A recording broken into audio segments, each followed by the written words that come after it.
সকলকে জয়গুরু ও প্রণাম। ওং ব্রহ্ম পরম ব্রহ্ম কুল মালিক রাধাস্বামী দয়ালের চরণে শত সহস্র কোটি প্রণাম। আমাদের ঠাকুর কিন্তু একটা লাইনের মধ্যে বলে দিয়েছে যে গৃহ সুন্দর করো, পরিবেশ এমনি সুন্দর হয়ে পড়বে।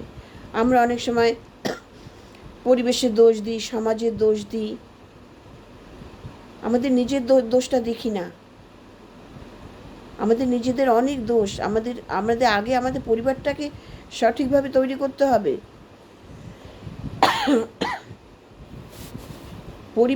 পরিবার আগে, তারপরে পরিবেশ, তারপর সমাজ।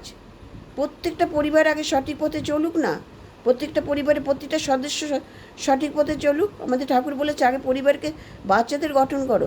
প্রাথমিক স্কুল হচ্ছে একটা পরিবার, একটা শিশুর হাত ধরে একটা প্রথম তার পরিবার থেকে তার শিক্ষা হয়, শিক্ষা গ্রহণ তার হাতে খড়ি হয় পরিবার থেকে। তাহলে পরিবার থেকে যদি একটা শিশুকে সুন্দরভাবে গড়ে তোলা হয়, তাহলে বড় হলে তো সে বিপদগামী হয় না, বিপথে যায় না। আর সেই ত্রুটির কারণে আজকে সমাজে এত কিছু হচ্ছে, এই ত্রুটির কারণে। এটা আমাদের ঠাকুর অনেক, সে প্রথম থেকে ঠাকুর বলতেন। হ্যাঁ, এ কথা বলতেন ঠাকুর, যাকে ঘরকে সুন্দর করো মা, ঘরটাকে মন্দির করে গড়ে তোলো। তোমার যথা সর্বস্ব দিয়ে তোমার ঘরটাকে তুমি সুন্দর করে সকলকে নিয়ে পরিবারটাকে তৈরি করো। ভালো মানসিকতা নিয়ে, বড় মানসিকতা নিয়ে সকলকে নিয়ে চলতে শেখো পরিবারের। তবে তো ছেলে মেয়ে, সেখানে একটা পরিবার যদি সুন্দরভাবে গড়ে ওঠে না, সেই ঘরে সন্তান অবশ্যই ভালো হতে বাধ্য। সব ঘরে কি সন্তান খারাপ না? অনেক পরিবার আছে তারা রীতি মেনে চলে, শিক্ষা সংস্কার মেনে চলে, তাদের ঘরের ছেলেমেয়েরাও সেইভাবে গঠন হচ্ছে। আর আমাদের অনুকূল ঠাকুরের প্রত্যেকটা ঘরে, প্রত্যেকটা সৎসঙ্গীদের ঘরে তো হচ্ছে। তারা কখনো তাদের ছেলেমেয়ে সেই পাত্রে যত লেখাপড়া শিখুক, বড় বড় চাকরি করুক, যা করুক, ঠাকুরকে নিয়ে চলছে। তারা ঠাকুরকে নিয়েই চলছে। হ্যাঁ, সকাল বিকাল ঠাকুরের প্রার্থনা করছে, ইষ্টবৃত্তি করছে, তারা প্রার্থনা করছে, তারা ডাক্তার হচ্ছে, উকিল হচ্ছে, ব্যারিস্টার হচ্ছে, পাইলট হচ্ছে, সবাই তার মধ্যে দিয়েও তারা কিন্তু ঠাকুরকে ধরে রেখে চলেছে। এটাই তো। আর এটা করছে বলে তারা বিপদে যাচ্ছে না। আমাদের এই যে আমাদের সৎসঙ্গী যে লক্ষ লক্ষ কোটি কোটি সৎসঙ্গী আছেন ঠাকুরের দীক্ষিত, কখনো তারা কোনো নেশাগ্রস্ত নয়, কোনো নেশায় তারা আসক্ত নয়, কোনো ছেলে মেয়েরা। ওই জন্য ছোট্ট থেকে দীক্ষা দিলে না ওইভাবে গড়ে ওঠে। তারা জানে এগুলো আমরা খেতে পারবো না, এটা ছুতে পারবো না, আমরা ঠাকুরের সঙ্গে নিয়ে চলি, ঠাকুর আমাদের সঙ্গে আছে। এই জন্য বলেছে 12 বছরে, ছোটো বছরে তার কিছু জ্ঞান না হোক, কিন্তু দীক্ষার কথাটা না মাথায় আগে ঢুকুক। ঠাকুর নিয়ে চলতে হবে, প্রার্থনা করতে হবে, ঠাকুরকে ডাকতে হবে, ঠাকুরের সাথে জড়িত থাকতে হবে, এটাই তাদের শিক্ষা। এইভাবে যখন তারা 18-20 বছরে যাবে, তখন তাদের পুরো জ্ঞান, তারা তখন ওই ব্যাকা পথে আর যেতে চাইবে না, কখনো যাবে না। আগে ঠাকুরকে মনে পড়বে তাদেরকে জানেন, এটাই হচ্ছে কথা। তাই কোনো নেশা নেই, কোনো রকম নেশায় তারা আসক্ত নয়। তাদের মধ্যে হিংসা অহংকার কম। হ্যাঁ, হিংসা, ঠাকুর তো বলেছে অন্য বাঁচায় নিজে থাকে, ধর্ম বলে জানিস তাকে। অন্যকে বাঁচাতে নিজে থাকতে হবে, পারিপার্শ্বিককে নিয়ে চলতে হবে, প্রতিটা পদে পদে ঠাকুর বলতেন। হ্যাঁ, ধর্মে সবাই বাঁচে বাড়ে, সম্প্রদায়টা ধর্ম নারে, সকলকে নিয়ে চলতে হয়। তাই এইভাবে একটা পরিবার ঠাকুর এই জন্য বলেছেন প্রত্যেকটা মাকে, তোমরা তোমাদের পরিবার দেবে। তারপর তুমি যদি প্রত্যেকটা পরিবারের ছেলে মেয়েকে তুমি নিজে হাতে গড়ে তুলতে পারো, তবে তোমার পরিবেশের তো এমনি তো একদম সুন্দর হয়ে পড়বে। আর পরিবেশ ভালো হলে তার পরিবেশ থেকে সমাজের প্রতিটা মানুষ ভালো হবে। আর এই দোষ ত্রুটির জন্য আজকে সমাজের এই দশা, এই খুন খামারি ধর্ষণ হচ্ছে কেন? এই প্রত্যেকটা ঘরের শিক্ষা সংস্কারের অভাব, দিতে পারিনি মায়েরা, যে কারণে হোক। আর তার জন্য আজ এই বর্তমানে এগুলো আমাদের দেখতে হচ্ছে। ছোট ছোট শিশুদের ধর্ষণ হচ্ছে। কি আছে একটা শিশুর মধ্যে? কি আছে? এটা বিকৃত মস্তিষ্ক ছাড়া কি? আর না কি করে বলা যাবে? টাকা দিয়ে কোটি কোটি লক্ষ লক্ষ টাকা দিয়ে করানো হচ্ছে এগুলো।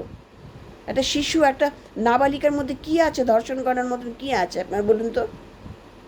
এই কোন কুপ্রবৃত্তি? এটা বিকৃত মস্তিষ্ক ছাড়া আর কি হতে পারে? আমরা ভাবতে পারি না, এটা ভাবতে পারি না আমরা। এরা কারা? কার আমাদের দেখতে ইচ্ছে করে কোন জানোয়ার, কোন বন জঙ্গলের জানোয়ার, হিংস্র পশুরাও মনে এত ভয়ঙ্কর হয় না, হয় না এরা। এইখানে আমাদের ঠাকুর বলেছেন দীক্ষা দিয়ে, তা তো দেখেছেন প্রত্যেকটা ঘরে দীক্ষা দিয়ে ইষ্টকেন্দ্রিক করে গড়ে তুলতে চেয়েছি সবাইকে, মানুষ গড়ে তুলতে, কত মানুষকে গড়েছেন, কত চরিত্রহীনকে তিনি তৈরি সঠিক পথে এনেছেন, কত মাতালকে তিনি সঠিক পথে এনেছেন, কত মানে ইসে ভুগছে, বিভিন্ন কষ্টে ভুগছে, তাদেরকে তিনি পথে এনেছেন। হ্যাঁ,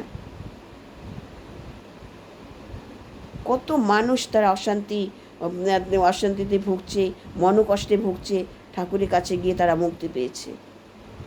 এইভাবে ঠাকুর মানুষকে সংস্কার করেছে, সংস্কার করে ঘষে মেজে, গোষ্ঠী পাত্রে ঘষে মেজে একটা সুন্দর একটা আদর্শ মানুষ গড়ে তুলেছে। আর তার সেই মানুষটার জন্য তার পরিবারটাও সঠিক পথে গড়ে উঠেছে। পরিবারের কর্তা যদি সঠিক না হয়, তাহলে সেই পরিবার কখনো সঠিক পথে চলে না।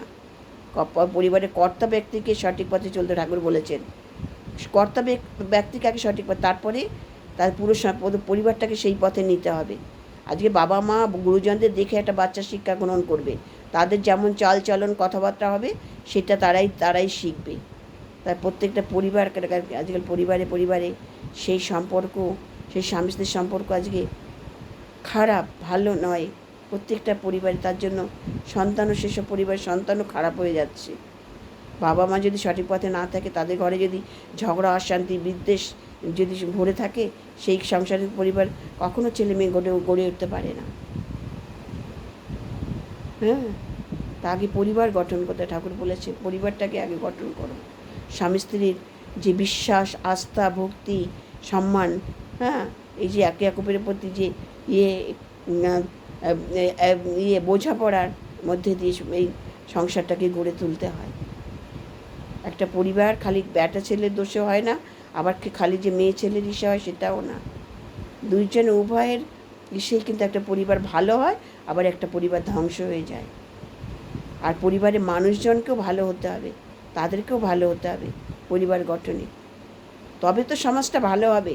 প্রত্যেকটা পরিবার যদি ভালো হয় তবে তো সমাজটা ভালো হবে না, তারপর তো রাজ্য।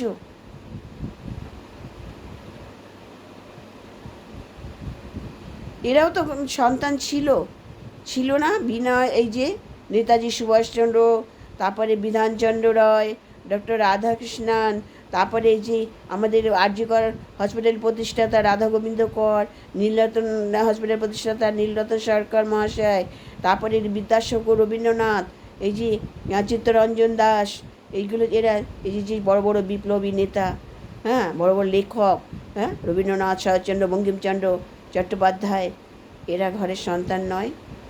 নেতাজি সুভাষচন্দ্র, তাদের ঘরে এরকম সন্তান কি করে হলো?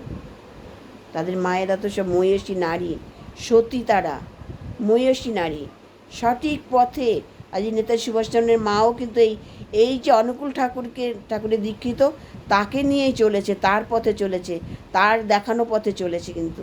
আর তার ঘরে আজকে নেতাজি সুভাষচন্দ্র বসু জন্মগ্রহণ করেছে। পাবনাতে যেতেন ঠাকুরের সঙ্গে দেখা করতে। নেতাজি সুভাষচন্দ্র দুবার গেছে ঠাকুরের কাছে, মহাত্মা গান্ধী গেছে, চিত্তরঞ্জন দাসকে ঠাকুর অনুকূলচন্দ্রের মা ভালোবাসতেন ছেলের মতো, দেশবন্ধু চিত্তরঞ্জন আমাদের দাস। হ্যাঁ, এই যে মাস্টারদা সূর্য সেন, এরা সন্তান নয়? আজকে সেরকম সন্তান কজন তৈরি করতে পারছে?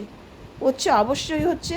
বললাম না, ওই যে যেসব সংস্কারমূলক পরিবার, তাদের ঘরে বড় বড় উকিল, ব্যারিস্টার, আইপিএস অফিসার, এই যে বড় বড় যে পোস্টে চাকরি করছে, বড় বড় মানে ডাক্তার, এই পাইলট, এই বিভিন্ন যে বৈজ্ঞানিক হচ্ছে। হ্যাঁ, তাহলে হচ্ছে না? হচ্ছে। ওই যে তাদের যে পরিবারটা সঠিক আছে, বাবা মা সঠিক পথে ছেলে মেয়েকে পরিচালিত করেছে, সেইভাবে গড়ে তুলেছে। এক গাদা টাকা পয়সা লাগে না, লক্ষ লক্ষ কোটি কোটি টাকা, যদি মানসিকতা ভালো থাকে অল্পের মধ্যে দিয়েও তৈরি করা যায়। ছেলে মেয়েকে সেই পথে তৈরি করতে হয়, ছেলে মেয়েকে তাদের অভাব অভিযোগের কথা বুঝতে দিতে হয়, এত লাই দিতে হয় না, প্রশ্রয় দিতে হয় না, আশ্রয় প্রশ্রয়। তাদের অভাবের কথা চিন্তা হয়, তাদেরকে কথা সাথে সাথে বায়নাগুলো মেটানো, এগুলোকে বলে আশকারা। তাদেরকে অভাব অভিযোগের কথা বুঝতে দিতে হবে। যত টাকা পয়সা থাকুক না কেন, একটা জিনিস চাইলে 7বার চাওয়ার পরে তারপরে তাদের সেই সেই আবদার মেটাতে হয়। এবারে মায়ের বাবার হাত ধরে এদেরকে সেইভাবে গড়ে তুলতে হবে, বুঝতে হবে তারা বাইরে গিয়ে বাইরের পরিবেশের সাথে যাতে খাপ খাওয়াতে পারে বড় হলে। সেইভাবে ঘরে সমস্ত দিক দিয়ে তৈরি করতে হয় ছেলে মেয়েকে। ছেলে কি মেয়ে, সমস্ত কাজকর্ম শেখাতে হয়, খালি মেয়েদের নয়, ছেলেদেরও শেখাতে হয়। কখন বাইরে কাজ করতে হবে, কোথায় হোস্টেলে থাকতে হবে, তাদেরকে তো করে খেতে হবে না তাদের ছোটোবেলা থেকে। এটা আমাদের ঠাকুরের কথা। তার সঙ্গে ঠাকুর বলেছেন ওই যে পরিষ্কার পরিচ্ছন্ন সদাচার পালন, ঈশ্বরকেন্দ্রিক পথে চলা, ঠাকুরের দেওয়া যে রীতিনীতি পঞ্চনীতি এগুলো মেনে চলা, এইভাবে তো গড়ে ওঠে। এইভাবে তারা ঈশ্বরের সঙ্গে যোগসূত্র থাকে তাদের। আর ইষ্টভীতি, এটা সকালবেলা ভোরবেলা করা হয়, এটা মঙ্গলযোগ্য। সমস্ত বিপদ আপদ সমস্ত কিছু এই ইষ্টভীতি সকালবেলা ভোরবেলা যে করা হয় না, কেটে যায়। অশুভ শক্তির সব দোষ কেটে যায়, শুভ শক্তি বিরাজ করে প্রত্যেকটা ঘরে এই ইষ্টভীতির কারণে। এই নাম ধ্যান, এই প্রার্থনা।